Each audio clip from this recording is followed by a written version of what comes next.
नमस्कार मित्रों, मैं हूं नेटिन भानु और आपका चैनल एडवर्टेक्स पर स्वागत है। मित्रों, हम लोग जियोमॉर्फोलॉजी के 2 पार्ट देख चुके हैं। ये हम लोग तीसरे लेक्चर में तीसरा पार्ट है। इसके बाद एक पार्ट और बनेगा और आई गेस उसमें जियोमॉर्फोलॉजी का वो ये जो पार्ट है वो ख़त्म हो जाएगा। फिर लैंडफॉर्म्स का एक आध 2 लेक्चर रहेगा और फिर ओवरऑल कॉम्प्रिहेंसिव जो ये है अपना जियोमॉर्फोलॉजी वो कवर हो जाएगा। ठीक है मित्रों, तो आइए बिना टाइम वेस्ट के आगे बढ़ते हैं।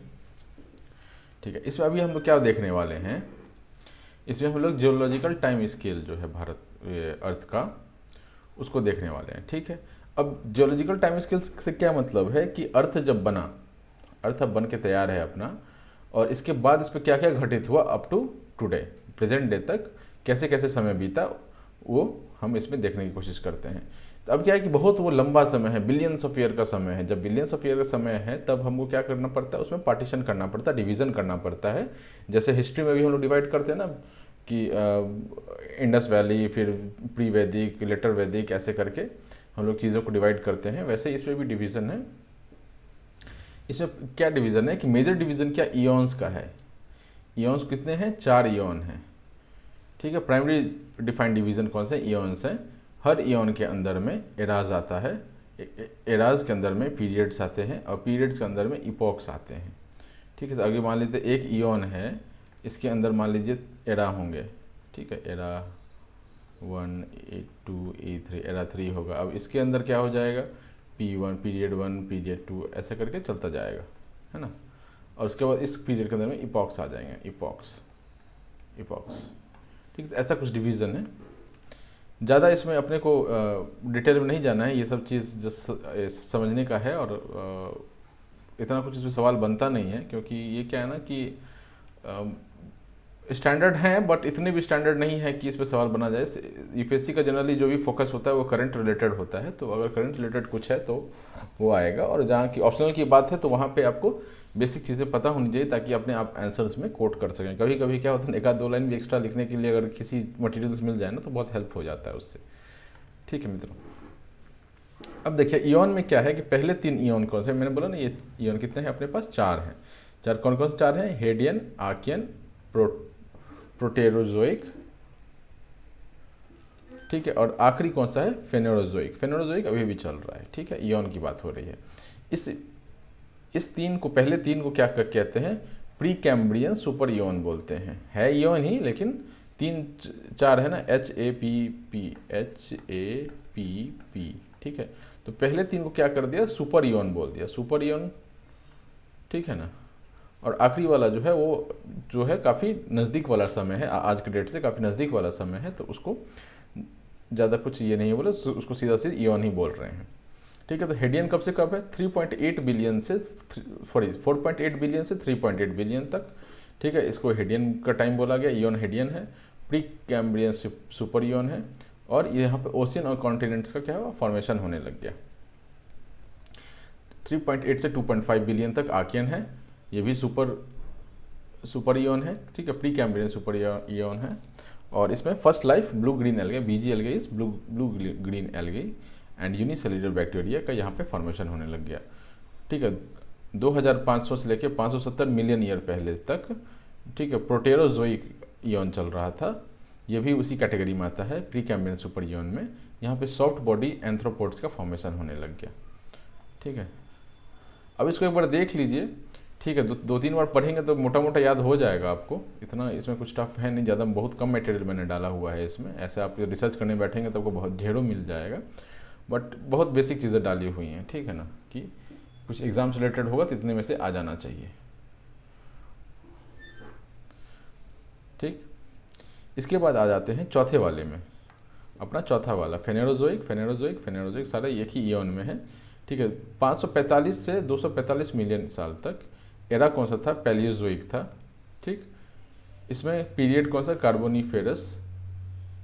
और इसमें कोल बेड्स का फॉर्मेशन हो रहा था। कोल बेड्स का formation as in coal mines, जो आज के डेट में हम उसको जिसको माइन कर रहे हैं ना, वो कोल जो बन रहा था वो इतना समय पहले बन रहा था, 245 मिलियन। यानी 1 मिलियन कितना मैंने आपको बताया था? 10 लैक्स। अब आप मल्टीप्लाई करके देख सकते हैं 245 मिलियन कितना हो जाएगा कि 245 इंटू 10 लाख ईयर्स पहले, मतलब बहुत लंबा समय हो गया। ठीक है, उसके बाद आता है 245 से 65 मिलियन ईयर तक, ये भी उसी एयन का है। और मेसोजोइक एरा है इसमें, जिसमें पीरियड्स कौन से हैं, ट्रायसिक, जुरासिक, क्रिटेशियस, ये सब आपने जुरासिक पार्क आपने देखा होगा मूवी, इसी पीरियड पे कुछ बना हुआ है वो।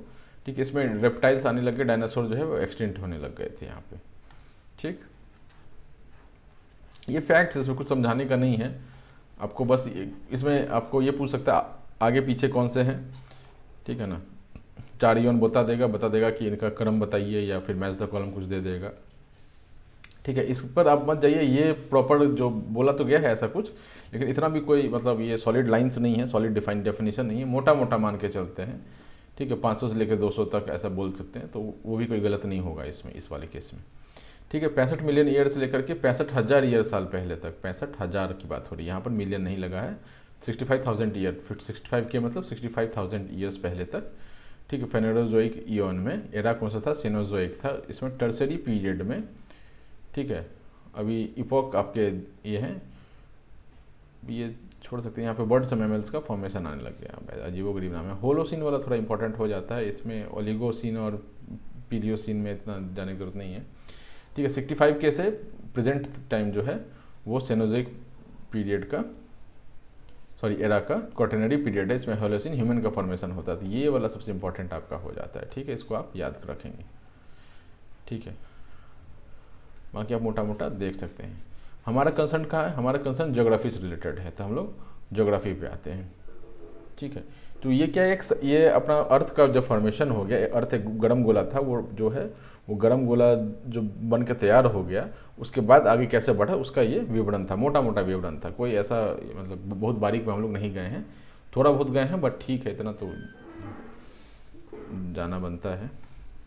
ठीक है, पहले क्या था ना कि हमारे पास जो ये हमारा अर्थ है, इस पर रोडिनिया था, रोडिनिया इन प्री कैम्ब्रियन, वो सुपर इयन देखे थे ना, उस टाइम पे ऐसा कुछ था, ये 4.8 बिलियन से 570 मिलियन ईयर्स एगो तक। ठीक है, ये प्री कैम्ब्रियन सुपर इयन की बात हो रही है।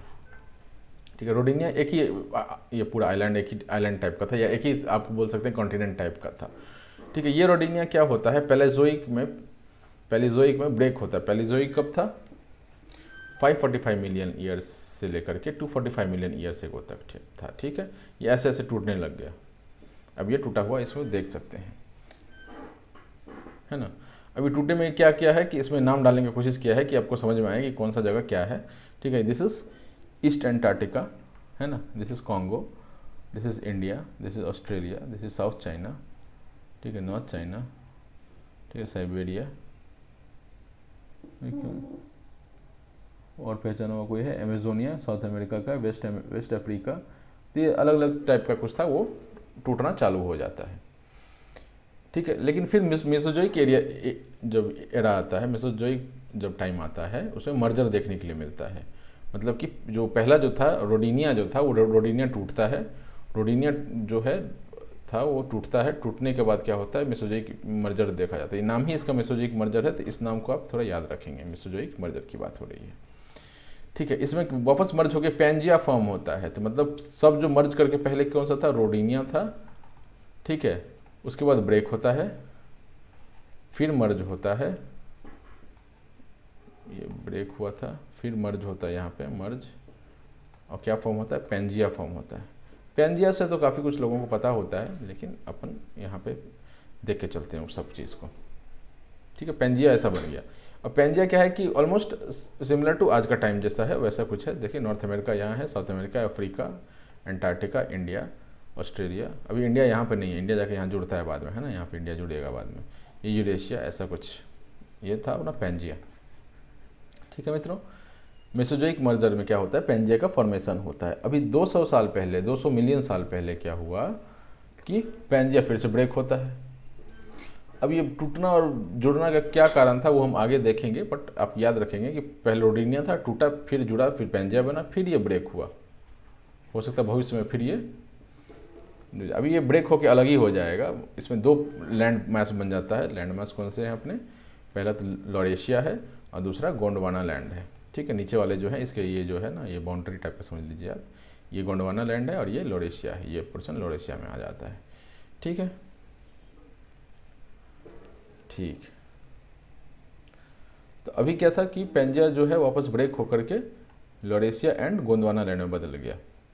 अब ये आगे जाकर कंट्रीज़ का फॉर्म ले लेता है और हो सकता है भविष्य में आज से मिलियन साल बाद सब वापस जुड़ के एक ही हो जाए।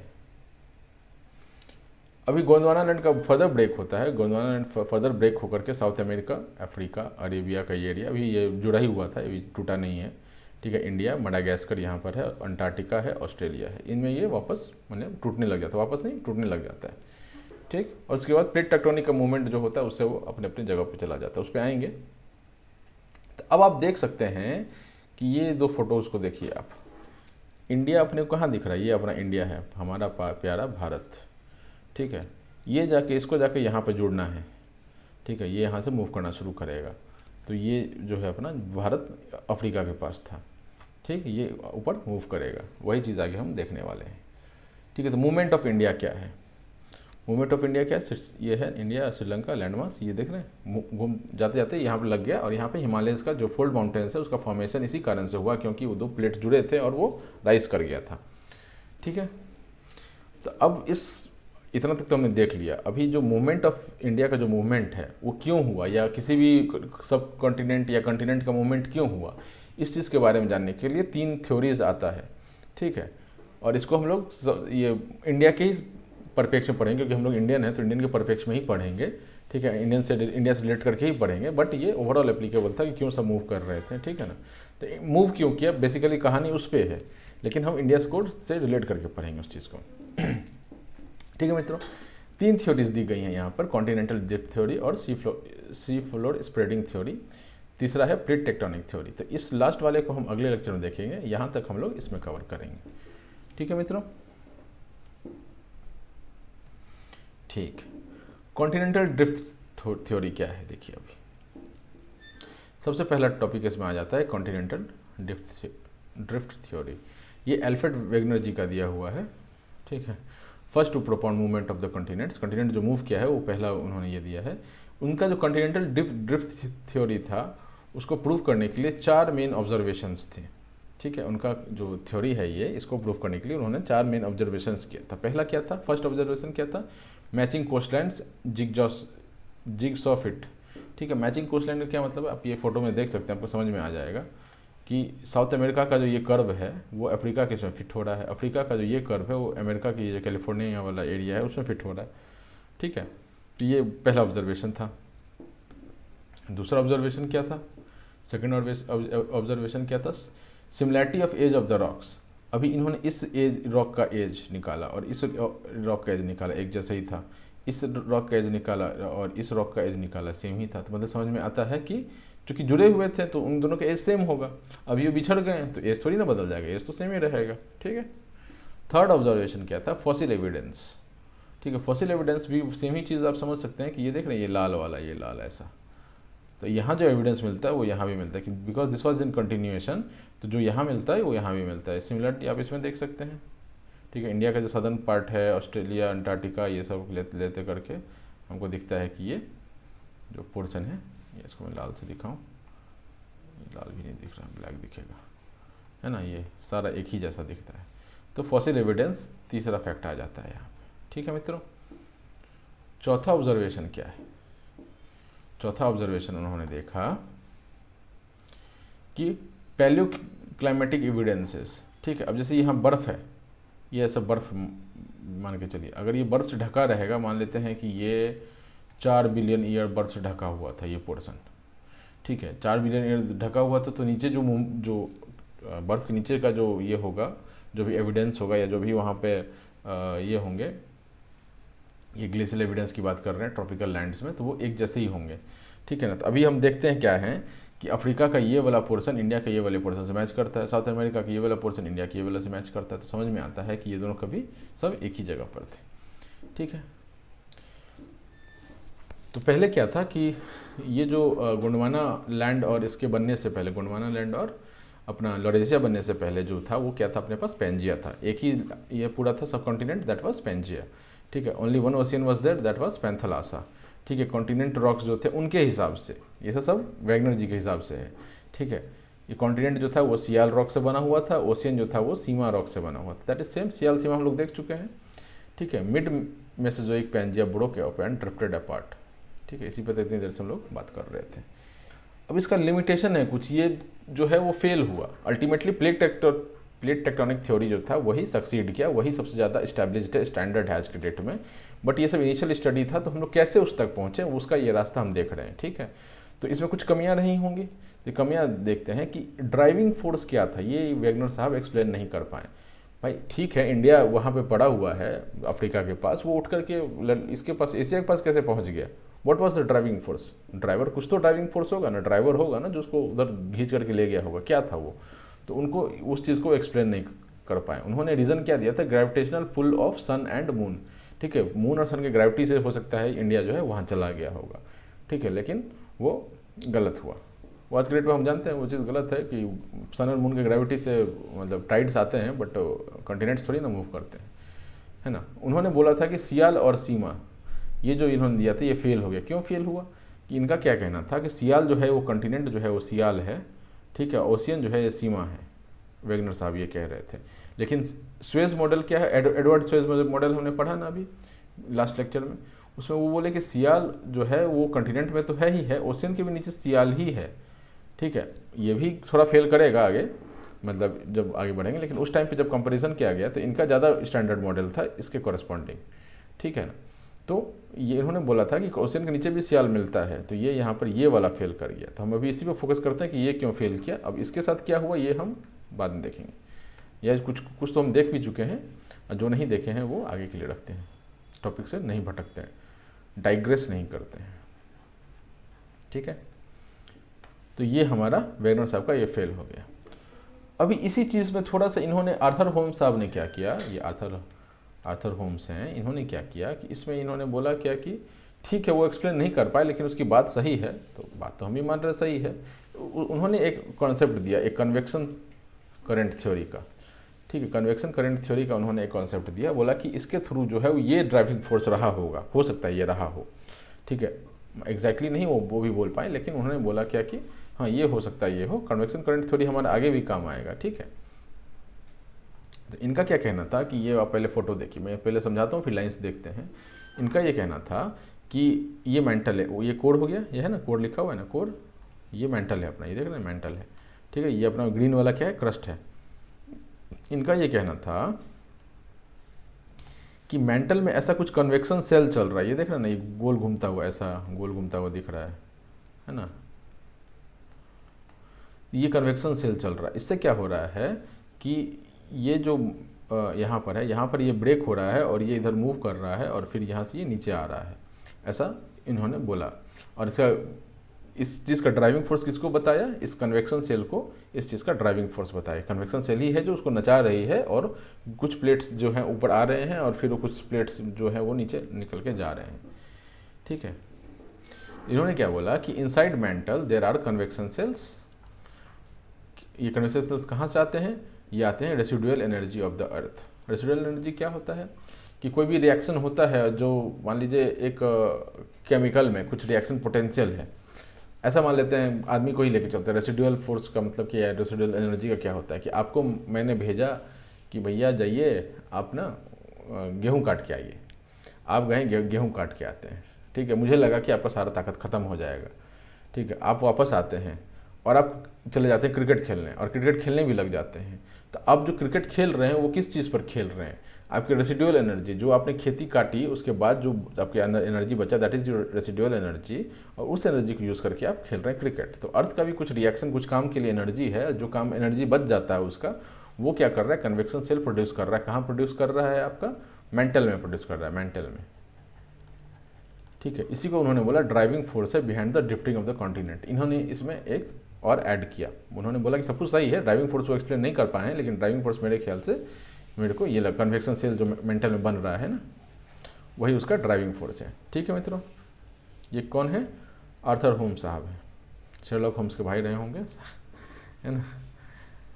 Eight the rising limb the cell there is upward thrust and that breaks up the plate, then the diverging limb takes away the plates in the opposite direction and converging limbs bring the two plates together, ठीक है। यही बोलना चाह रहा है कि जो ये क्या है,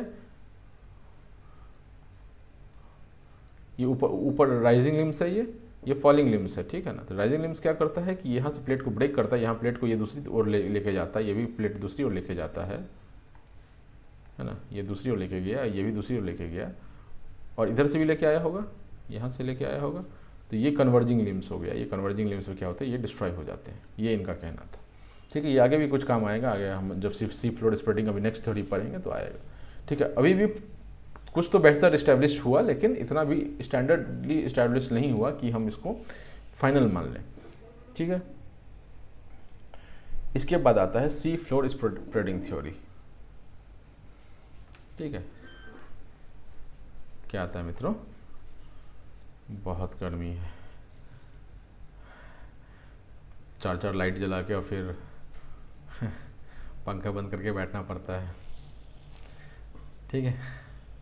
anyways, sea floor spreading theory हुआ क्या कि 1940 और 50 में बहुत सारा पनडुब्बी आ गया था। पनडुब्बी पता है आपको, सबमरीन्स, ठीक है। ये क्या करते थे, ये समुद्र के अंदर चलने, समुद्र के ऊपर जहाज चलता है, समुद्र के अंदर पनडुब्बी चलता है, ठीक है। सबमरीन्स जो है, इसलिए सबमरीन्स इसलिए बोलते हैं, मरीन मतलब पानी वाला हो गया, सब मतलब नीचे वाला हो गया, ठीक है। तो सब स्टैंडर्ड बोलते हैं ना नीचे वाला, वैसे सबमरीन नीचे वाला, पानी के नीचे वाला, ये है, पानी के अंदर चलता है। आपने एक मूवी देखी होगी शायद,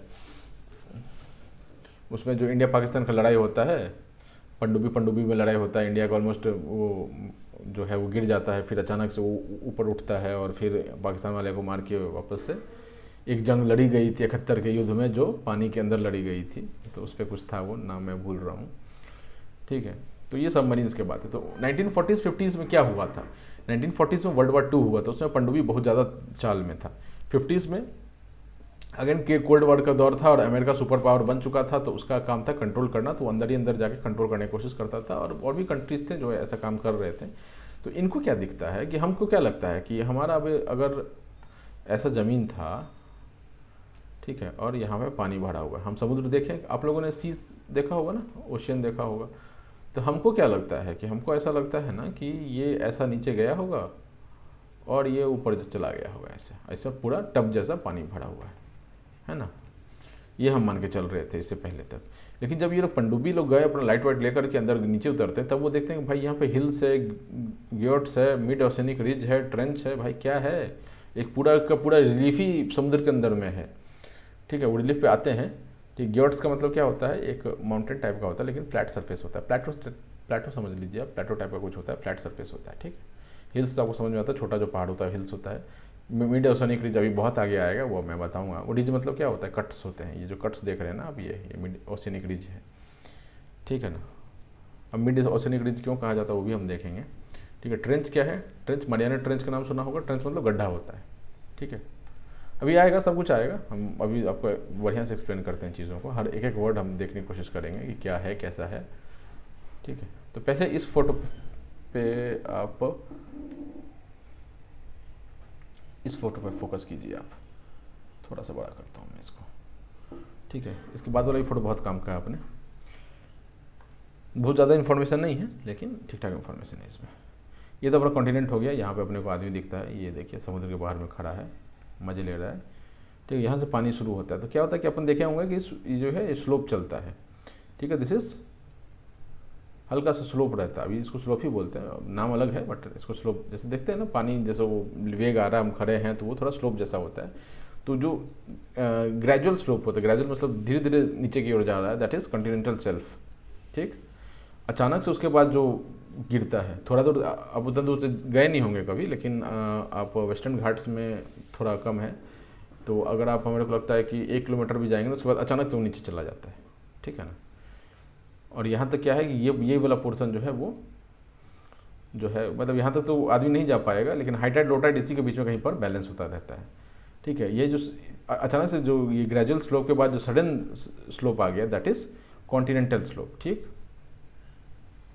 ठीक है। 2 चीज़ समझ में आया आपको। आते हैं अब तीसरे चीज़ पे, ठीक है। दिस इज सी माउंट, ये देख रहे हैं आप, ये माउंटेन है, this is seamount. Mountain और हिल्स में क्या अंतर है, माउंटेन थोड़े लंबे होते हैं और हिल्स क्या होते हैं, थोड़े छोटे होते हैं। This is abyssal plain. अब इधर से जितना भी कुछ बहा होगा ना, बालू सीमेंट जो भी बहा होगा, सब जाके इस प्लेन पर गिरेगा, तो इसको हम लोग अबाइसल प्लेन बोलते हैं, ठीक। अब ये देखिए कि ये वॉल्केनिक आइलैंड है, इसमें क्या होता है कि इसके पास एक छेद होता है, और इधर से पानी के अंदर ही लावा निकल जाता है। अपने को बाहर खाली धुआं उठता हुआ दिखेगा, लेकिन लावा अंदर ही अंदर निकल के इधर फैल रहा होता है ना। तो इसको क्या बोल दिया हमने, वोल्केनिक आइलैंड बोल दिया। और अगर ये बाहर निकल गया तो अपने को बाहर भी दिखता है। जैसे अंडमान के पास अपना इंडिया में एक ही है जो डोरमेंट ही है अभी भी, अंडमान आइलैंड्स है ना, उनके पास एक है, नाम मैं फिर से मिस कर गया, ठीक है।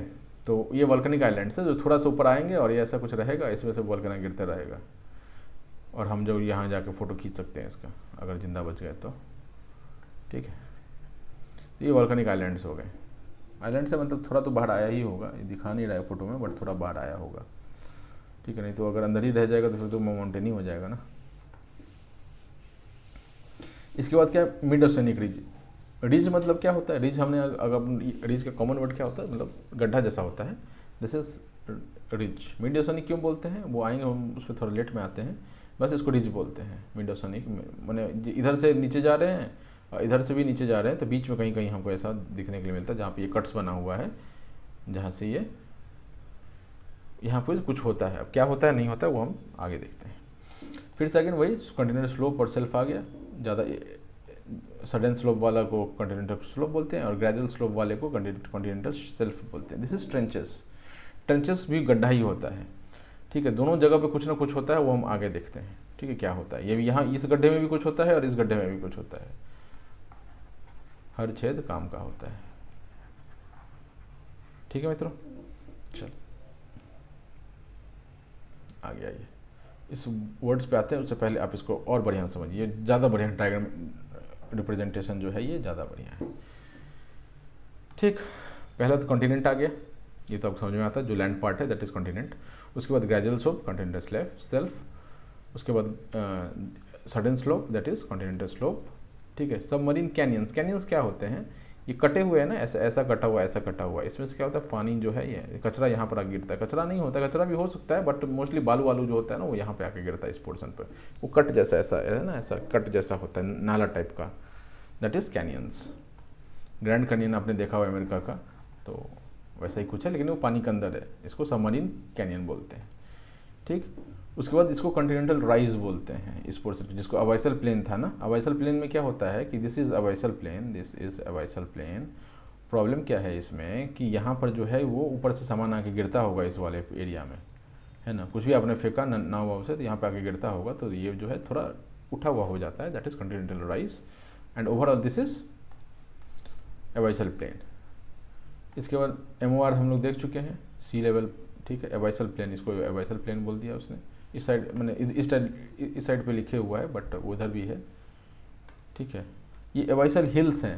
हिल्स और सी माउंट में क्या अंतर होता है, हिल्स छोटे हाइट के होते हैं, सी माउंट थोड़े बड़े हाइट के होते हैं। गोयट में क्या होता है कि वो भी अच्छी हाइट होती है उनकी, बट उनका सरफेस प्लेन होता है, ठीक है। ये क्या आ गया, अबाइसल हिल्स आ गया, ये आ गया अबाइसल प्लेन, अबाइसल हिल्स, ठीक। सी लेवल हो गया। ट्रेंच हम बात कर चुके हैं, और ट्रेंच और भी आएगा, अभी बहुत कुछ आएगा ट्रेंच में। तो सी माउंट, वही सी माउंट अपन पढ़ चुके हैं। कॉन्टिनेंटल मार्जिन, ये मार्जिन क्यों बोला गया, अभी कभी आपने देखा होगा ना पन्ने पे, आप जब बोलता है कि बचपन में कि भाई रूलर से मार्जिन लेके की, तो ये मार्जिन क्या है कि वो जगह जो आप छोड़ रहे हैं वही है, ठीक है। तो ये मार्जिन कौन सा है कि इस कॉन्टिनेंट का ये मार्जिन है, ठीक है, जो पानी के अंदर चला गया है। जब पानी जगह छोड़ेगी तो ये कॉन्टिनेंट का ये भी हिस्सा जो है वो बाहर आ जाएगा, ठीक ठीक। और क्या रह गया इसमें, अबाइसल सी लेवल, आइलैंड आर्क रह गया है, trench, volcanic islands. Volcanic islands हम लोग देख चुके हैं, पानी के बाहर ही होना चाहिए, है ना। यहाँ पे सिल टाइक वगैरह कुछ फॉर्म हो सकता है। ट्रेंच, सी माउंट, मैग्मा। मैग्मा क्या हो गया, मेंटल में हो गया, मेंटल एस्थनोस्फीयर में मैग्ना हो गया, मैग्मा हो गया। आइलैंड आर्क क्या होता है, आइलैंड आर्क क्या होता है कि वो एक्चुअली सी माउंटेन टाइप की चीज़ होते हैं जो पानी से बाहर निकल गए होते हैं, ठीक है। आपने रिंग ऑफ फायर देखा होगा शायद, आप कभी इधर देखिएगा, फ़ोटो में डाल देता पर ध्यान नहीं आया उस टाइम पे। रसिया से लेकर के आपका वहाँ तक अमेरिका तक दिखेगा आपको, रिंग्स ऑफ फायर कुछ बोल के होता है, ठीक है ना। उसमें क्या होता है कि बेसिकली वो माउंटेन ही है, लेकिन माउंटेन का थोड़ा सा हिस्सा जो है पानी के बाहर निकल गया है, तो वो आइलैंड आर्क बन जाता है, गोल सा एक ऐसा बन जाता है। अभी आएगा वो, जब हम पढ़ेंगे तो वो भी आएगा, वो भी हम देखेंगे, ठीक है। ठीक है मित्रों, तो ये समझ में आ गया आपको। ये अंदर का रिलीफ है, ये पूरा क्या था अभी, रिलीफ है अंदर का, समुद्र के अंदर का रिलीफ फीचर है ये सब, कि कैसा क्या अंदर देखने के लिए मिलता है। इतना कुछ देखने के लिए मिलता है और अपने को इसका पता भी नहीं था। ठीक है, आ जाइए अब टॉपिक पे।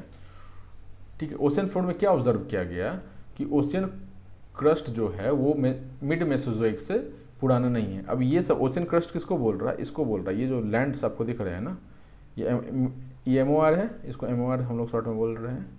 ठीक है, ये जो लैंड है अर्थ के बने हुए तो बिलियन साल हो गए, मेसोजोइक से पहले का भी समय था, लेकिन उतना पुराना हमको ज़मीन दिखता नहीं है अंदर में। तो ओशियन क्रस्ट जो है वो मिड मेसोजोइक से, यानी कि somewhere around 200 million year ago, इससे पुराना हमको नहीं दिखता है।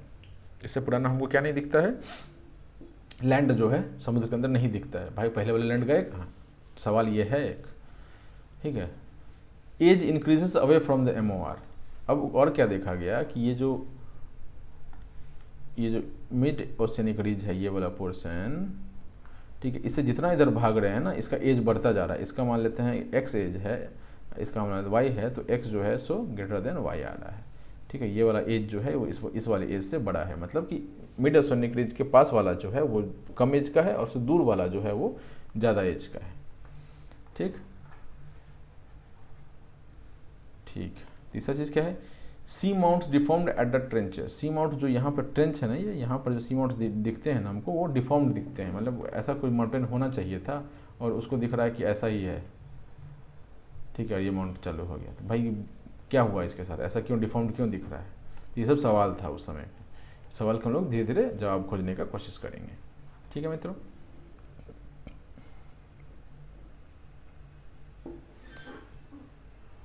ठीक, आइए 1960 के दशक में, 1960s में हैरी हैस और डाइज ने इसका आंसर करने का क्वेश्चन किया, और इन्होंने क्या किया कि कन्वेक्शन थ्योरी के बेसिस पे कोशिश किया इसको एक्सप्लेन करने का। कैसे एक्सप्लेन किया वो भी आएंगे। ठीक है, और इससे क्या पता चलता है कि दो छेद, बहुत बड़े बड़े छेद हैं, ठीक है ना, मिड ओशियनिक रिज और ट्रेंचेस का बहुत बड़ा राज खुलता है, मिस्ट्री जो है, राज जो है वो खुलता है MOR का और ट्रेंचेस का, दोनों का राज कन्वेक्शन थ्योरी के थ्रू खुलता है, और उन्होंने इन सवालों का जवाब देने का कोशिश किया। अब जवाब हम भी ढूंढते हैं, क्या है भाई जवाब। ठीक है, पहले तो इसको समझिए, मिड ओशियनिक रिज,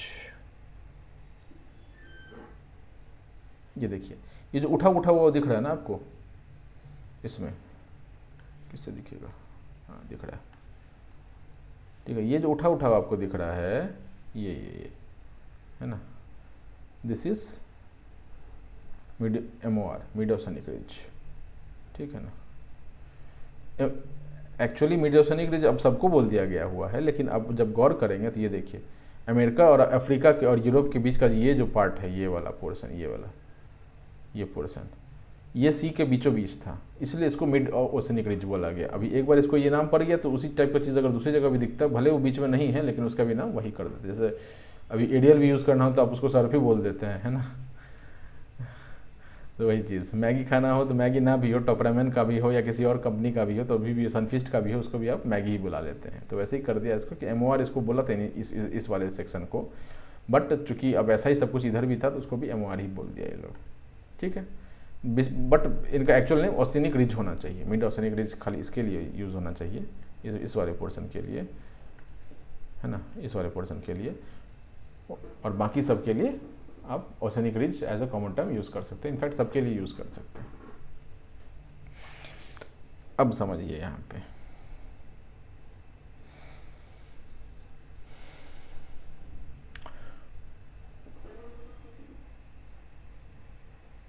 ठीक हुआ। तो पहले हम लोग यहाँ से समझते हैं, इस वाले फोटो को देखिए, वही चीज़ है, वही कन्वेयर, वही जो अपन देखे थे ना, कौन भाई साहब थे, आर्थर होम्स, शेरलॉक के भाई आर्थर होम्स। तो आर्थर होम्स ने जो थ्योरी दिया था, उसी थ्योरी के बेसिस पर ये एक्सप्लेन होता है चीज़। ठीक है, तो होता क्या है कि ये कन्वेक्शन सेल है, कन्वेक्शन सेल है ये, ठीक है, ये भी कन्वेक्शन सेल है। ठीक है, इसमें क्या हो रहा है कि ये ऊपर की ओर हो रहा है, अपराइजिंग लिम्ब है ये कन्वर्जिंग लिम्ब है। ठीक है, ये नीचे की ओर जा रहा है। तो होता क्या ना, ये अपना MOR है, मिड ओशियनिक रिज, इसी को हम लोग बोल रहे थे इतनी देर से, इस पोर्शन को। तो होता क्या है ना कि ये जो ऊपर जब जा रहा होता है, ये जो ऊपर गया, कहाँ गया यार, ये जब ऊपर गया तो यहाँ से जब ये बाहर निकलता है, ये देखो ना थोड़ा उठा हुआ है ऐसा, यहाँ से ये बाहर निकलेगा ऐसे, है ना, ये भी बाहर निकलेगा ऐसे। तो इससे क्या होता है कि नया प्लेट का फॉर्मेशन होता है। मिड ओशियनिक रिज पे क्या होता है, ये कन्वेक्शन करंट है, कन्वेक्शन सेल है, उसमें ऊपर जा करके नया प्लेट का फॉर्म होता है। ठीक, वो जो करंट है यहाँ पर, ये जो करंट है यहाँ पर, ये इस प्लेट को जो है आगे लेके जाता है, इसको आगे लेके जाता है। ठीक है,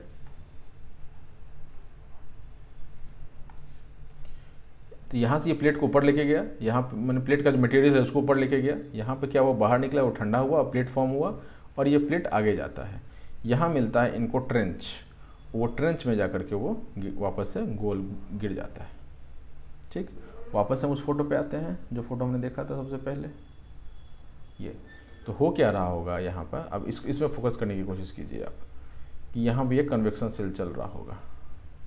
ठीक है, ऐसा कुछ यहाँ आया, यहाँ पे ये प्लेट बना, अब ये प्लेट क्या हुआ, इसी पर घसकते घसकते घसकते नीचे गया होगा, और इसमें ये वापस से पिघल गया होगा, यहाँ पे मेल्ट हो गया होगा, और यहाँ पर क्या होगा, प्लेट मेड हुआ होगा। प्लेट जो है, ये प्लेट जो है यहाँ पे बना होगा, और क्रस्ट बना होगा, ओशियनिक क्रस्ट यहाँ बना होगा, यहाँ पे मेल्ट हो गया होगा। क्या मेल्ट हो गया होगा, क्रस्ट मेल्ट हो गया होगा यहाँ पे। ठीक है, आपको समझ में आ रहा है, मोटा मोटा कुछ तो आ ही रहा होगा। ठीक है, तो इसी का ये है कि यहाँ पर देखिए क्या बोला है कि मॉल्टन मटेरियल है। ये मॉल्टन मटेरियल क्या होता है, इस कन्वेक्शन से ऊपर आता है, कन्वेक्शन सेल में ऊपर आता है, यहाँ पे ये ठंडा होता है, प्लेट का फॉर्मेशन करता है, और फिर इसको कन्वेक्शन आगे मतलब जो सेल है वो आगे लेके जाता है, और यहाँ इसको ट्रेंच मिलता है, ट्रेंच पे ये नीचे गिरता है, और यहाँ पे आके आगे मेल्ट हो जाता है, क्योंकि यहाँ क्या है, ये जो है गर्मी है, ये यहाँ भी है, ये यहाँ पे मेल्ट हो जाता है। ठीक, ओशियनिक क्रस्ट इसको बोला है। तो न्यू रॉक्स जो फॉर्म होते हैं, न्यू रॉक जो है एडेड है, वो इस साल इधर भी उतना ही ऐड होगा। ठीक है, इधर इसको मैं थोड़ा और बढ़िया से बनाने की कोशिश करता हूँ। यहाँ पर क्या होगा कि जितना साइज यहाँ पे फॉर्म होगा, मान लेते हैं ये एक बिस्किट यहाँ फॉर्म हुआ, ठीक है, ड्राई होकर के, ये बिस्किट यहाँ फॉर्म होगा ड्राई होकर, ठीक है, दोनों का साइज सेम होगा। न्यू रॉक मतलब मोटा मोटी सेम होगा, अब एग्जैक्टली तो नहीं बोल सकते, कोई नाप तोल के थोड़ी बना रहा है, बट मोटा मोटा क्या होगा, सेम होगा। New rock added to east side of the mid oceanic ridge. ठीक है, दोनों साइड, ये ओशियनिक रिज है, MOR है ना, ये इसके दोनों साइड पे ये फॉर्म हो जाएगा। ठीक है, चलिए अब वही चीज़ें यहाँ पे लिखी हुई है। Rising limb of current breaks the oceanic crust, mid oceanic ridge पे क्या करता है, उसको क्रस्ट को तोड़ता है। बसाल्टिक इरप्शन होता है, पानी के अंदर हमेशा बसाल्टिक इरप्शन होता है, ये हमेशा याद रखिएगा। बसाल्टिक इरप्शन कहने का मतलब क्या है, लावा टाइप की कुछ चीज़ निकल रहा होगा, ऐसा फ्लैट निकल, ऐसा है ना, ये ऐसे निकल के गिरा होगा, ऐसे निकल के गिरा होगा। ठीक है, दैट इज बसाल्टिक इरप्शन, वो गरम जो निकला होगा, दैट इज बसाल्टिक इरप्शन। ठीक है, अकुमुलेशन ऑफ लावा रिज के पास, मिड ओशियनिक रिज के पास ऐसा होता है। ठीक है, न्यू ओशियनिक क्रस्ट जो है वो फॉर्म होता है। So the age increases away from MOR। अब वही बताया ना मैंने, ये जब फोटो देख रहे हैं यहाँ पे, ये देखिए, ये जो बिस्किट बना, ये बिस्किट बना हुआ है, ये जो बिस्किट मैंने अभी बनाया, ये ठीक है, ये तो ये बना। अब ये क्या होगा, ये इसको इधर लेके जाएगा, ये इसको इधर लेके जाएगा, तो थोड़ी देर बाद हमको क्या दिखेगा, थोड़ी देर बाद ये बिस्कुट हमको यहाँ पे दिखेगा। ठीक है, और ये बिस्किट यहाँ दिखेगा।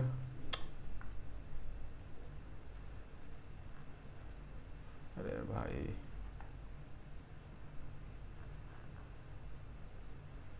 ये बिस्किट हमको यहाँ दिखा। ठीक, यहाँ पे क्या आया होगा, ये नया बिस्किट बन के आया होगा।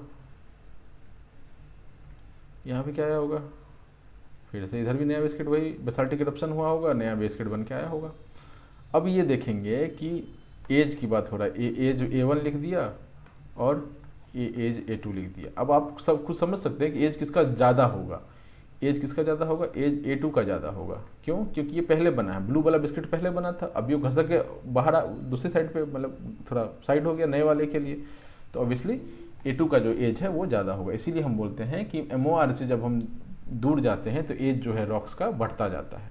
ठीक है, क्यों बढ़ता जाता है रॉक्स का? क्योंकि वो बना, उसके बाद घिसका, फिर नया बना, फिर वो और घिसका, फिर नया बना, फिर ये दोनों घिसके, ऐसे करके चल रहा था ना। तो जो MOR के पास का जो ये बिस्किट है या जो नया रॉक्स है वो ज़्यादा नया होगा, और जो जैसे आप दूर बढ़ते जाएंगे तो आपका रॉक्स का एज क्या हो जाएगा, घटता, मतलब और बढ़ता चला जाएगा। ठीक है, और MOR की तरफ आप बढ़ते जाएंगे तो रॉक्स का एज घटता चला जाएगा। ठीक है, ठीक है, कहाँ गया?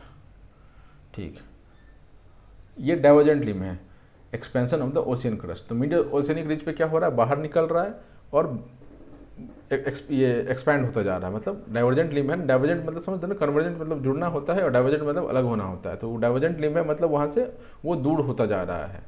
ठीक है, यही यहाँ बोलना चाह रहा है कि डाइवर्जेंट लिम जो है वो जो अपने कन्वेक्शन सेल बनाया था, 2 कन्वेक्शन सेल बनाया था ना ऐसा, तो ये इधर की ओर भाग रहा है, ये इधर की ओर भाग रहा है, तो ये ज़मीन भी साथ में खिसकता जाएगा, ज़मीन में घिसकता गया, और ये क्या है, डाइवर्जेंट लिम है, तो expansion of the ocean crust होगा। ऑब्वियसली जो चीज़ बढ़ेगा वो एक्सपेंशन होगा।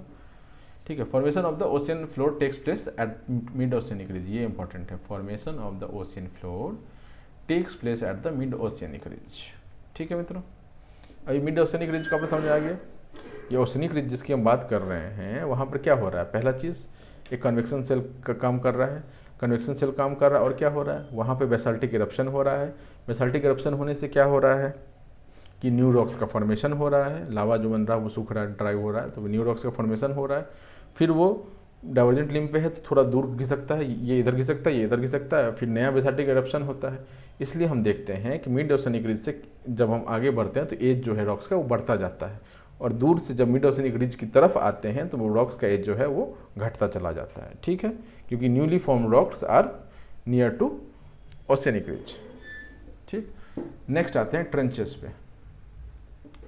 ठीक है, अब ट्रेंच में क्या है कि इस नाम को आप याद रखिएगा, ये बहुत इंपॉर्टेंट है, यूपीएससी की नज़र से भी। स्टेट पीएससी वाले इतना दिमाग नहीं दौड़ाते हैं, ठीक है ना, अब यूपीएससी वाले तो खास करके नहीं, नो ऑफेंस। इसमें क्या है कि आपको ये याद रखना, ये ट्रेंचेस कहाँ कहाँ पे, ये कुछ चीज़ें तो आपको ऐसे ही याद हो जाएंगी। पहला तो प्योर्टो रिको कहाँ पर है, कैरिबियन आइलैंड है, एक कैरिबियन आइलैंड के पास है, तो ट्रेंच भी उसी नाम पर है। मिड अमेरिकन ट्रेंच, ये तो नाम से ही पता चल रहा है। पेरू चिली, ये नाम से ही पता चल रहा है।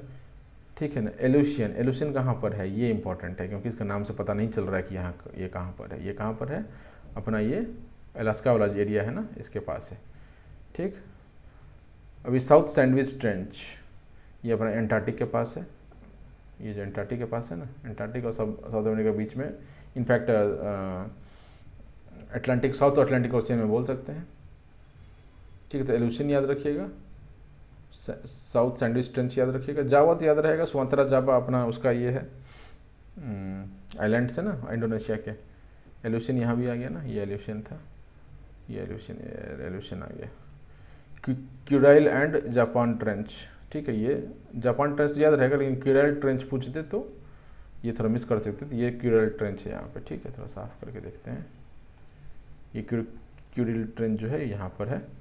मारियाना ट्रेंच, ये तो बहुत इंपॉर्टेंट है, पैसिफिक ओशियन में मारियाना ट्रेंच है, यहाँ पर है। मिंडानाओ ट्रेंच, ठीक है, नासी शोटो ट्रेंच। अब इस टाइप का ये सब है ना, ये सब अलग अलग नाम से याद रखना पड़ेगा क्योंकि ये जगह के हिसाब से नाम नहीं है। न्यू क्या हेब्रिड्स, ठीक है, न्यू हेब्रिड्स ट्रेंच यहाँ पर है, कर्माडेक यहाँ पर है, टोंगा यहाँ पर है, तो ये सब नाम आपको याद करने पड़ेंगे।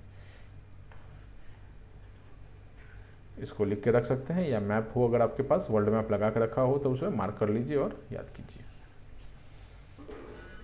कोई शॉर्टकट नहीं है दादा। अब क्या होता है कि हमने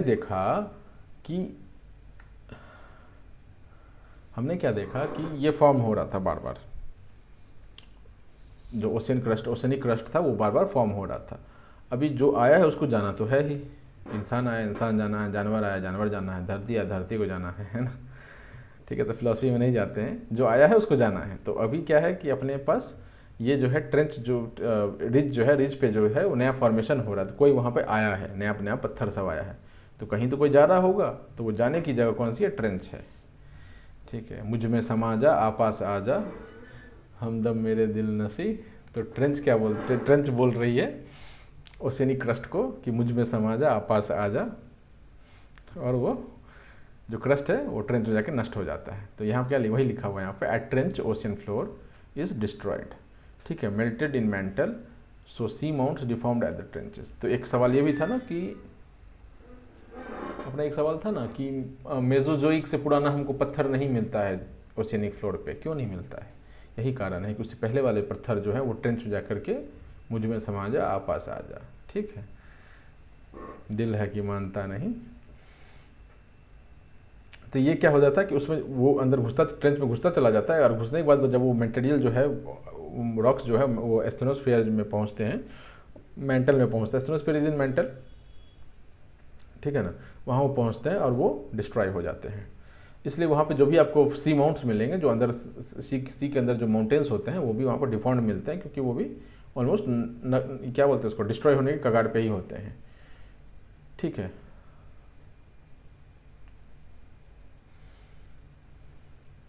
ठीक, इस पे आते हैं, ये थोड़ा सा अलग है ना।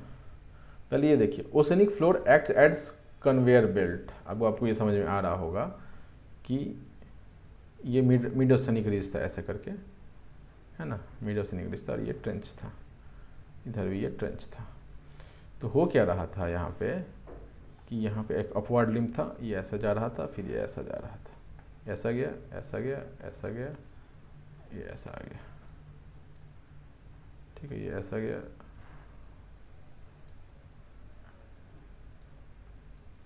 ठीक है, ऐसा।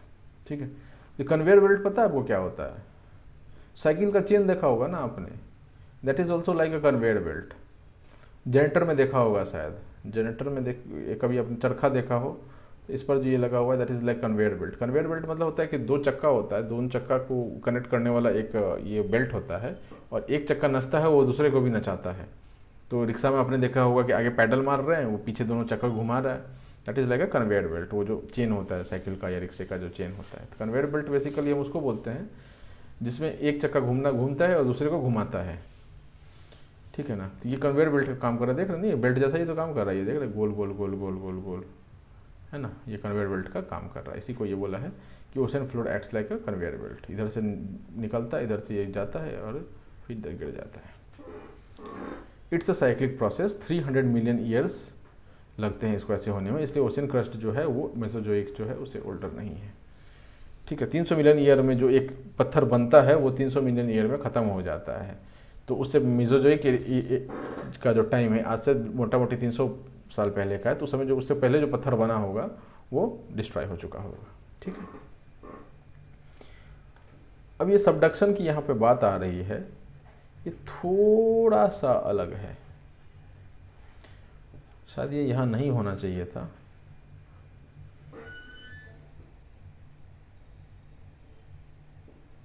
ये देखिए आपका कन्वेयर बेल्ट, वो भी मैं बताता हूँ आपको, वो अलग है इसलिए मैं उसमें नहीं घुस रहा हूँ, नहीं तो कोई ऐसा नहीं था इसमें। ठीक, कन्वेक्शन सेल हो गया, ये घूम रहा है ना, यहाँ से देख रहे हैं ये फॉर्मेशन हुआ, फॉर्मेशन के बाद इधर ट्रैवल किया, यहाँ पे जाके ये नष्ट हो गया। ये अपना मेंटल वाला एरिया है, ठीक, यहाँ नष्ट हो गया। ठीक,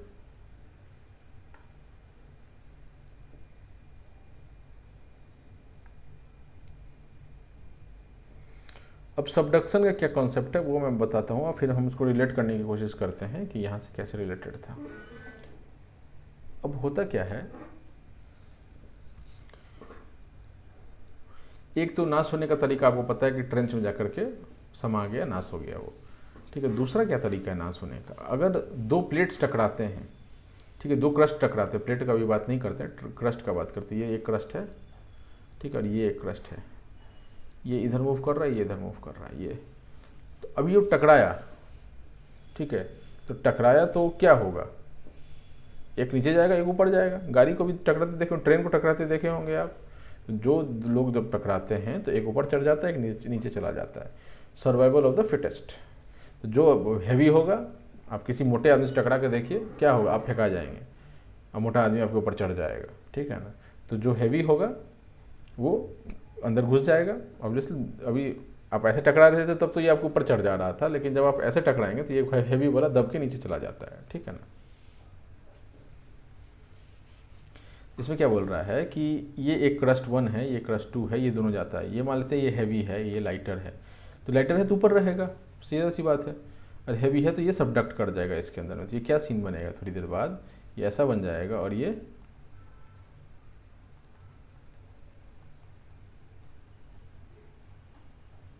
कुछ इसका अंदर घुसता चला जाएगा, ठीक है। मोटा मोटा मैं बनाने की कोशिश कर रहा हूँ, तो इतना बढ़िया कलाकार नहीं हूँ मैं, ठीक है। तो यहाँ ये बोलना चाह रहा है कि जो भी हेवियर क्रस्ट होगा वो सबडक्ट कर जाएगा। सबडक्ट कर जाएगा मतलब अंदर घुस जाएगा।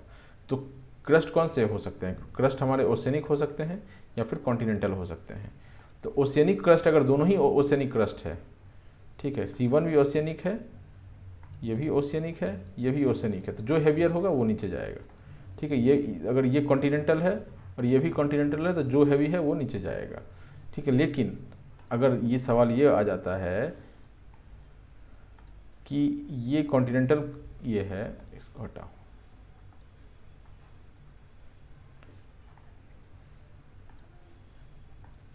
ये कॉन्टिनेंटल है, ये ओशियनिक है, तब कौन नीचे जाएगा, ठीक है। तब आपको ये याद रखना है कि ओशियनिक वाला जो है उसके पास अंडा है और जो अंडा खाता है वो भारी होता है। तो ओशियनिक वाला क्या हो जाएगा, नीचे चला जाएगा। हैवियर है तो वो नीचे चला जाएगा। यही यहाँ बोल रहा है, oceanic heavier than continental, so oceanic सबडक्ट्स।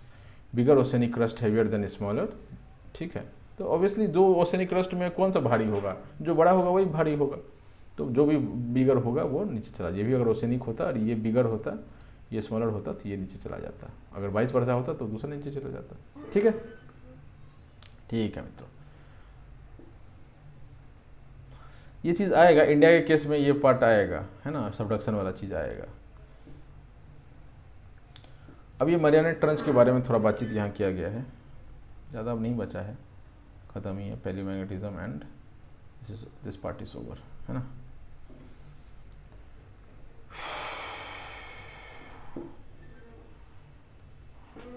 Mariana trench के बारे में थोड़ा डिस्क्राइब किया गया है। ये मान लेते हैं ये सी लेवल है, सी लेवल नहीं है, ये ग्राउंड है एक्चुअली, ठीक है। वहाँ से ये क्या है, ट्रेंच है, ये नीचे की ओर धंसा हुआ है। इसकी जो डेप्थ है वो 36,000 फीट लगभग है, 36,000 फीट है गहराई इसकी। और माउंट एवरेस्ट की ऊंचाई कितनी है, मतलब कि 29,000 फीट। आप समझिए कि 6,000 फीट से भी ज़्यादा माउंट एवरेस्ट से ये बड़ा है, ठीक है। अपना फ्लाइट जो चलता है वो 35,000 फीट पर चलता है। मतलब आप समझ सकते हैं कि फ्लाइट जितना ऊपर धरती से चलता है ना, उससे भी 1,000 फीट गहरा है। अब कितना गहरा है आप समझिए, यहाँ से फ्लाइट समझिए पहले 35,000 फीट पे एकदम, जो फ्लाइट आपको दिखता नहीं वो वाली फ्लाइट है। अगर फ्लाइट पे चढ़े होंगे जहाँ से आपको कुछ नीचे नहीं दिखता है, ठीक है, सिर्फ बादल बादल दिखते हैं, तो वो जगह 35,000 फीट होता है, वहाँ पे फ्लाइट चल रहा होता है, ठीक है। तो ज़मीन से लेकर के उस पॉइंट पे जहाँ पे आपको फ्लाइट दिखता भी नहीं, उतना ऊपर और प्लस उसके ऊपर 1,000 फीट, ठीक है, उतना गहरा है आपका मैरियाना ट्रेंच, ठीक है। ये यहाँ पे बताने की कोशिश किया गया। टाइटैनिक कितना 14,000 फीट पे ही नीचे है और ये 36,000 फीट गहरा है। वो कंपैरिजन है बेसिकली, आप पॉज करके और भी देख सकते हैं जो लिखा हुआ है, ठीक। मैरियाना ट्रेंच का लोकेशन कहाँ है, नॉर्थ मरियाना, पैसिफिक ओशियन में नॉर्थ मरियाना आइलैंड्स है, ऑस्ट्रेलिया है यहाँ पे, इधर फिलीपींस है, टोगो वोगो इसी समय है कहीं पर, और ये वाला जो एरिया है ना, इसके बगल में मैरियाना ट्रेंच। इसमें एक सवाल आया था, डियामांटीना ट्रेंच कहाँ पर लोकेटेड है, ठीक है। कब का सवाल था, 2006 का सवाल था। इंडियन ओशन में लोकेटेड है। इंडियन ओशन में कहाँ पे लोकेटेड है, ऑस्ट्रेलियन का जो ये कोस्ट है ना, पर्थ है यहाँ पर, पर्थ से इधर 1400-1500 माइल के बीच में कहीं पर ये यहाँ पे लोकेटेड है, ठीक है। अब पैलियोमैग्नेटिज्म क्या है, it's to hot man. Palaeomagnetism क्या है, पहले तो आप समझिए कि अर्थ है अगर अपना, तो अर्थ ये नॉर्थ पोल है, ये साउथ पोल है, तो इसमें क्या है, मैग्नेट है ये। इसमें ये अर्थ क्या है, अगर आप थोड़ा सा फिजिक्स पढ़ा हो 11-12 लेवल पे, या किसी को थोड़ा भी आइडिया हो, तो यहाँ पे मैग्नेटिक फील्ड्स हैं। This is earth, this round figure is earth, और ये जो आप बाकी गोला देख रहे हैं किडनी जैसा, दैट इज मैग्नेटिक फील्ड, तो अर्थ के चारों साइड उसका मैग्नेटिक फील्ड है। ठीक है, इतना समझ में आता है आपको। तो अर्थ के चारों साइड मैग्नेटिक फील्ड है, तो अर्थ के अंदर भी मैग्नेटिक फील्ड है। ऑब्वियसली ये साइकिल है जिसको कंप्लीट होना है। This is a cycle that has to be completed. ये क्या करेगा, ये ऐसे आएगा, ये ऐसे, ये गोल बनता है। मैग्नेटिक फील्ड हमेशा क्या होता है, गोल होता है ना, ये भी गोल है। ठीक है, ऐसा कुछ, तो ये मैग्नेटिक फील्ड है। तो होता क्या है कि जब मोल्टेन मटेरियल, जब मिड ओशनिक रिज पे मोल्टेन मटेरियल जो है वो बाहर निकलता है, तो उस समय जो भी बाहर में मैग्नेटिक फील्ड का लाइंस है वो उसमें छप जाता है। ठीक है, अब कैसे छपता है, नहीं छपता, आपको दिमाग नहीं लगाना है। ठीक है ना, अब ऐसे ही समझिए बस कि जैसे ही वो मोल्टेन मटेरियल बाहर निकला, उस समय वो रॉ है, और उस समय जो मैग्नेटिक फील्ड अर्थ का होता है वो उस पर छप जाता है। ठीक, अब ये अर्थ का जो मैग्नेटिक फील्ड मैंने अभी जो गोल बनाया था, ऐसा गोल बनाया था, अर्थ है ये, अर्थ की इधर ऐसे गोल मैग्नेटिक फील्ड है अंदर से बाहर की ओर, तो ये उल्टा होते रहता है, कभी ऐसा घूमता है, कभी क्लॉकवाइज, कभी एंटी क्लॉकवाइज घूमता रहता है। ठीक है, तो हर समय क्या होता है कि किसी पर्टिकुलर समय पर कुछ कुछ अलग हो सकता है। तो कहने का ये मतलब है कि मान लेते हैं कि यहाँ से निकला, ये पहला बिस्किट है, आपको दिख रहा होगा सर, ये पहला बिस्किट है, ये देखो ना, ये वाला जो ब्लैक एरो है वो पहला बिस्किट है। यहाँ पे साफ करें, बिस्किट में उसको बोल रहा हूँ जो एक बार में निकल के बना होगा ना वो नया रॉक्स, उसको मैं बिस्किट बोल रहा हूँ। ठीक है, ये पहला वाला बिस्किट, ये ग्रीन बिस्किट है, पहला बिस्किट है। इसमें क्या हो गया, साउथ यहाँ पे आ गया। ठीक है,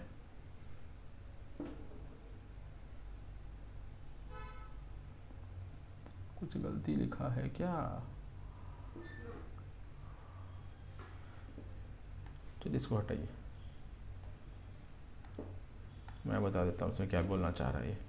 ठीक है, ये एक एरो है, एरो जो यहाँ बता रहा है ना, एरो में इधर क्या, इधर नॉर्थ होता है, इधर साउथ होता है। ठीक है, तो इसमें क्या बोलना चाह रहा है कि ये जब पहला बिस्किट निकल के आया जो हम यहाँ पे देख रहे हैं, ये पहला बिस्किट, इसमें यहाँ पे मान लेते हैं यहाँ नॉर्थ है, यहाँ पे साउथ आया।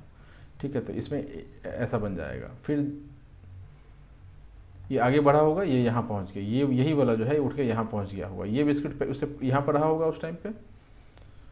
ठीक है, ये जब इधर घसकेगा, एक सेकेंड, ये वाला जब इधर मूव करेगा तो एक नया बिस्किट बन के आएगा। इसमें मानते हैं एरो ऐसा है, इसमें नॉर्थ इधर हो गया, ठीक है ना, साउथ इधर हो गया। ठीक, फिर ये इधर मूव करेगा।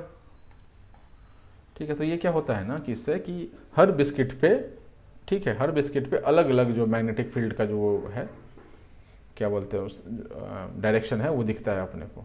तो पैलियोमैग्नेटिज्म का ये मतलब है कि मान लीजिए ये एक मिड ओशनिक रिज है, यहाँ पर एक बिस्किट बना। ठीक, यहाँ पर इधर नॉर्थ है और इधर साउथ है, अब ये इधर घसका। ठीक, यहाँ पे एक नया बिस्किट आया, इसका इधर नॉर्थ है, इधर साउथ है, उल्टा। ठीक है, फिर ये इधर घसका, इसमें नया आया, इधर नॉर्थ है, इधर साउथ है। ठीक, ऐसा होता है, तो उसमें वो छप जाता है फोटो की तरह, उसमें मैग्नेटिज्म फील्ड का जो डायरेक्शन है वो छप जाता है, दैट इज पैलियोमैग्नेटिज्म। ठीक है, डायरेक्शन तो उसमें सही बताया है, मतलब जैसे रेड से बताया है ना, तो रेड में एरो इधर दिखाया है, इसमें एरो इधर दिखाया है, दैट इज करेक्ट।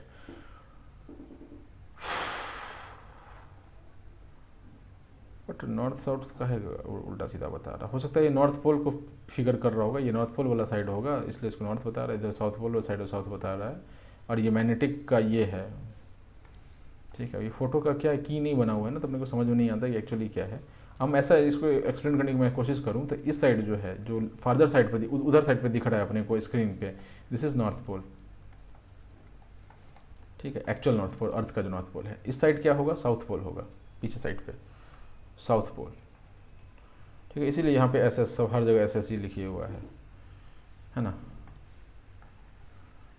अब ये क्या है फील्ड, ये आपको नॉर्थ पोल साउथ पोल दिख गया।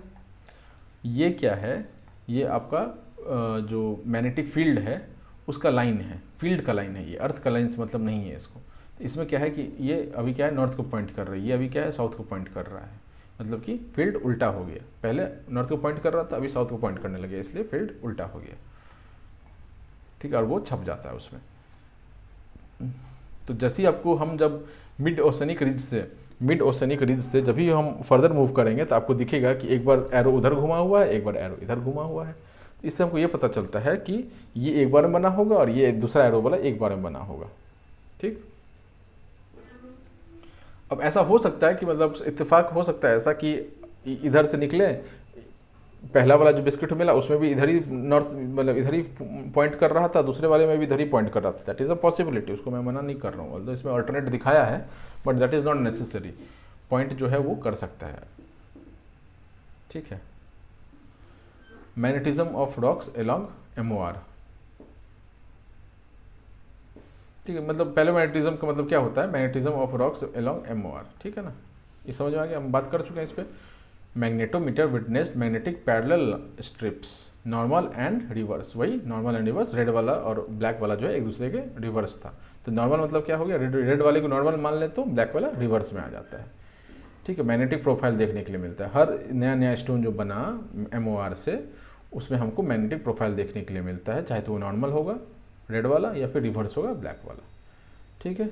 और वो क्यों होता है, क्योंकि अर्थ का जो मैग्नेटिक जो सर्कल है वो कभी क्लॉकवाइज घूमता है, कभी एंटी क्लॉकवाइज घूमता है, ठीक। एक अपने पास सॉरी कार्लसबर्ग, अब ये कार्लसबर्ग कुछ और मत समझिएगा, है ना, ये रिज का नाम है, इंडियन ओशियन में है, ठीक है। ये है अपना लाल वाला जो दिख रहा है ना, दैट इज कार्लसबर्ग रिज, ठीक।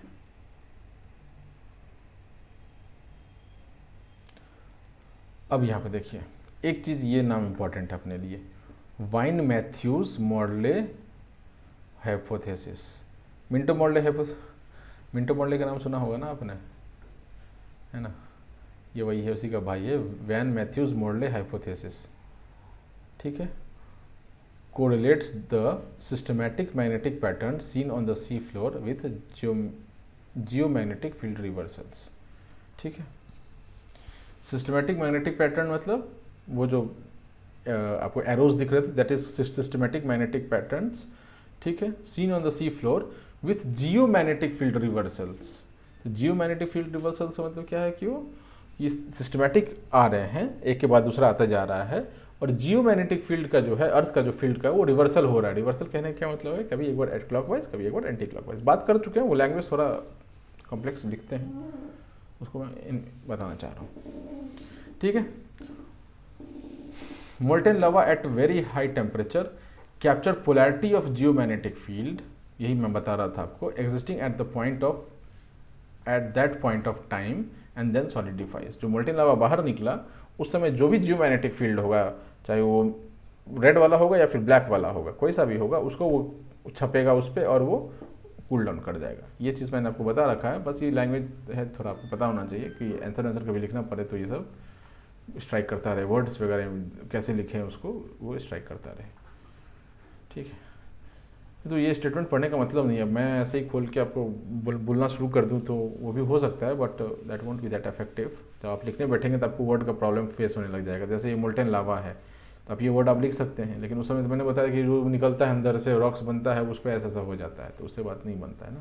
लिखने टाइम पर आपको एग्जामिनर प्रॉपर वर्ड्स खोजेगा, ठीक है ना। तो molten lava at very high temperature capture the polarity, छप जाता है उसको, capture the polarity of geomagnetic field existing at that point of time, ठीक है, और उसके बाद वो कैप्चर करके वो सॉलिडिफाई कर जाता है, ठीक। ओशियन फ्लोर मैग्नेटिक टेप, ये टेप चिपकाने वाला टेप नहीं है, वो टेप उसका बात कर रहा है, ऐसा तो गोल गोल होता है ना, दैट इज टेप,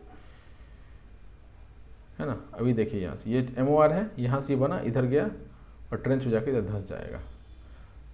बाकी इधर ट्रेंच पे फोकस नहीं है, इधर फोकस कुछ और है।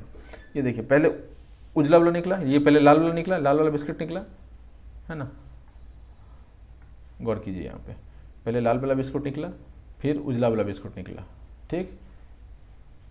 अब ये इधर मूव क्या होगा, ये देखिए लाल वाला यहाँ पहुँच गया, उजला वाला यहाँ पहुँच गया, फिर से लाल वाला एक बिस्किट निकल के आ गया, ठीक।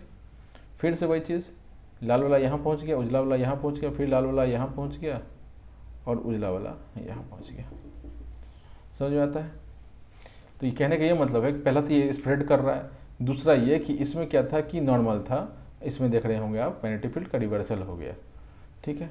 इसमें सिंगल ही सिंगल हो रहा था, सिंगल ही सिंगल बिस्किट बन रहा था, अभी हो गया कि 2 बिस्किट बन गया, एक बिस्किट बना फिर दूसरा बिस्किट बना होगा। तो दोनों ही केस में क्या हो रहा था कि दोनों बिस्किट में सेम आ गया, नॉर्मल वाला आ गया। अभी एरो देख रहे होंगे ना, एक ही साइड पे एरो पॉइंट कर रहा है ना, एरो एक ही साइड पॉइंट कर रहा है, मतलब कि ये मैंने आपको बताया था ना कि ये कोई ऐसा ज़रूरी नहीं है कि अल्टरनेट आएगा ही आएगा। वो फोटो में पहले वाले फोटो में अल्टरनेट दिया हुआ था, बट ऐसा कोई मैंडेटरी नहीं है, ये मैं आपको पहले बता चुका हूँ। ये क्या होगा, ये पहले इधर वाला बिस्किट बना होगा, इसके लेफ्ट वाला बिस्किट बना होगा, इस पर क्या हो गया, ये वाला आ गया। लेकिन जब ये दूसरा इसका नया ये जब निकल के आया, इस टाइम भी ऐसा ही था एरो, तो इसको भी सेम एरो मिल गया। ठीक है, तो ये हो सकता है कि दो नए नए जो रॉक्स बने हैं उनमें अलग अलग ना होकर के सेम टाइप का आपका मैग्नेटिक फील्ड का लाइन हो जो छपा है उसमें। ठीक, वैसे ही जब वाइट निकला तभी रिवर्स वाला भी देख लीजिए, रिवर्स वाले केस में भी ऐसा हो रहा था, है ना, कि दो बिस्किट बना है, पहला ये बिस्किट बना था, दूसरा भी ये बिस्किट में, दोनों ही केस में क्या हो रहा था कि मैग्नेटिक लाइन्स जो हैं वो सेम थे, वो रिवर्स नहीं हुआ था। ठीक, कंक्लूजन पे आते हैं और ख़त्म करते हैं इसको। कंक्लूजन क्या है कि periodic reversal of magnetic field of the अर्थ, ठीक है, क्या कि मैंने अर्थ का जो मैग्नेटिक फील्ड है वो भी रिवर्स कर रहा है। ठीक है, rate of sea fluid spreading decided by क्या होता है, अब rate of sea fluid spreading कैसे निकालेंगे, यहाँ पे एक rate of sea fluid spreading is decided by age, एक तो उसका एज क्या है, plus distance from the two equal magnetic strips. ठीक, अब ये टू इक्वल मैग्नेटिक स्ट्रिप्स का क्या मतलब है कि हमको क्या पता है इस अरे यार, हमको ये पता है कि इस वाले में इसमें ये और ये साथ में आया था, ये दोनों मैग्नेटिक फील्ड, ये बोल रहा है कि इनका decided by age, rate of fluid spreading जो है डिसाइडेड बाय एज, एज कितना है इस वाले का, लाल वाले का एज कितना है, plus distance between the two equal magnetic strips, two equal magnetic strips के बीच का डिस्टेंस कितना है, ये इक्वल मैग्नेटिक स्ट्रिप्स है ना, इनके बीच का डिस्टेंस कितना है। ठीक है, तो हमसे हमको क्या पता चल जाएगा कि हमको ये पता चल जाएगा कि इसका एज कितना है, मान लेते हैं एज है उसका 100 साल। ठीक है, इन दोनों के बीच का डिस्टेंस कितना है, मान लेते हैं 50।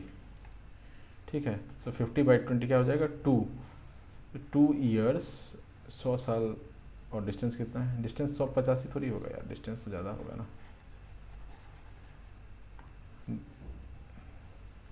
एज है 100 मिलियन ईयर्स और डिस्टेंस रख लेते हैं कि 10,000 किलोमीटर रख लेते हैं, घसक चुका है मान लेते हैं। ठीक है, इसको आप डिवाइड कीजिए तो क्या हो जाएगा 2, यानी कि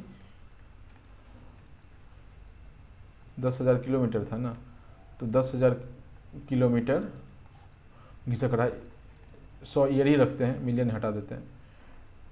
ठीक है ना, तो एक ईयर में 100 किलोमीटर ये घसक रहा है। ऐसा रेट निकालने का तरीका, रेट निकालने के लिए दो चीज़ चाहिए ना आपको, कितना घसका है प्लस कितना टाइम में घसका है।